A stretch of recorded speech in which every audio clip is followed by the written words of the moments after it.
guys, it's Cara here and I'm behind the scenes on the set of Silent Comedy and I'm here with one of the comedians, Joana Simmons. Welcome. Thank you.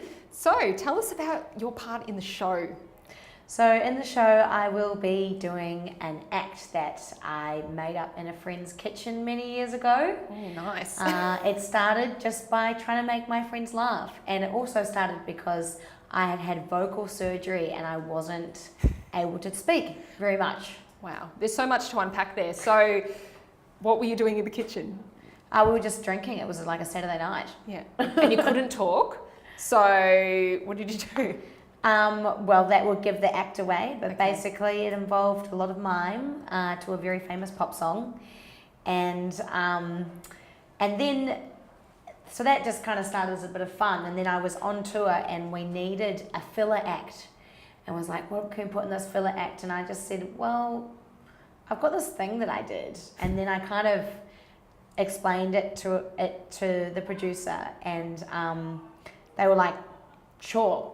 Yeah, can you maybe refine it and make it a bit more theatrical? Yeah. And then I did that and it was a hit, and I haven't let go of it since then. Oh wow, how long ago was that?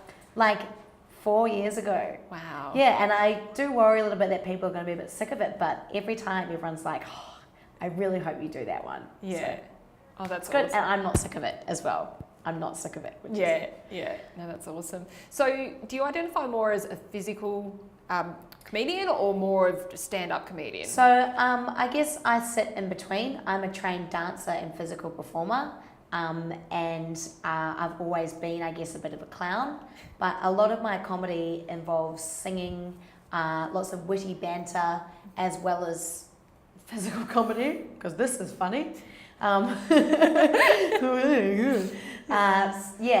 Stand-up as such, I mean, you say stand-up, people might think it's just you and the microphone, but I always wear costume when I perform. I usually always have music, or I play music.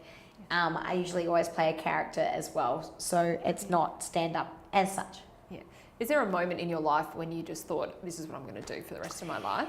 Like I know you talked a little bit about it before, but growing up, was there moments that you look back and you think, you know, that person inspired me? Or Yeah, I was like a theatre kid, dancing, gymnastics, community theatre. I was writing little scenes and stuff and doing choreography as a teenager. And it was probably when I went to the UK and saw shows on the West End when I was about 17 that I said, this is what I'm going to have a real serious crack at.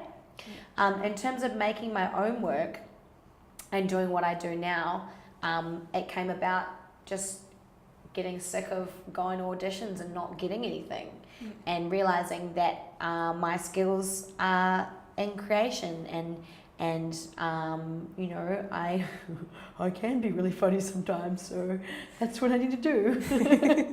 is there anyone that you look up to and you just think, you know, I love Rhys Darby. I'm from New Zealand, so Rhys Darby's Murray and Flight of the Conchords, the one who's like, all right, let's do a roll call. Brett, present. Jermaine, present.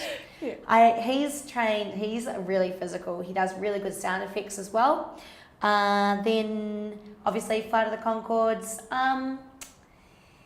There's a comedian in the UK called Louisa Oileman. And you know, it's one of those ones that I should really be able to list straight off the bat. But I think the person who's definitely had the biggest influence in my creative process, my mentor, Miss Fribby, who is like a cabaret, vaudeville, comedy, you know, showgirl, burlesque, like state-of-the-art in Australia. And she, like, I did a lot of work for her and still do, and she has really, like, you know, helped me get to where I am, for sure. Oh, that's great. And she's helped me with this act that I'll be doing in the show. Oh, good stuff.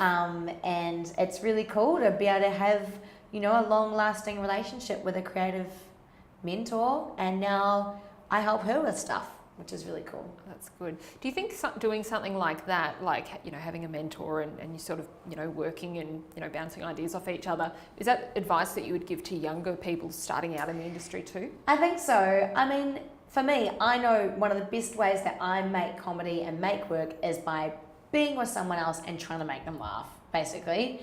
And, you know, I mean, sure, I can sit in my room and write, but when I'm out and about, like, that's when it kind of comes. Yeah. I mean, there's so much that you have to navigate. Even things like, so if you're a producer and, you know, an independent artist, you need to know how to send good emails, and you need to know how to book venues, and you need to know all that sort of stuff. And that can be really hard if you don't have a mentor. Yeah. So I would suggest definitely finding someone who you trust, someone who's also going to be like, that's not good. You know, someone who's going to be like, that's not funny, that's boring, you look cheap, you were dishonorable here, you know, like, you need to be kinder, you came across as blah, blah, blah. You Really need the harsh important. truth sometimes. Yeah. Harsh and happy. Yeah, harsh and happy. Yeah. So we're going to finish on a little bit of a fun note. Okay. Can you make us laugh in 5 seconds? I cried in yoga today. And on that note, we're done. Great. Thanks for coming. No worries. Thank you.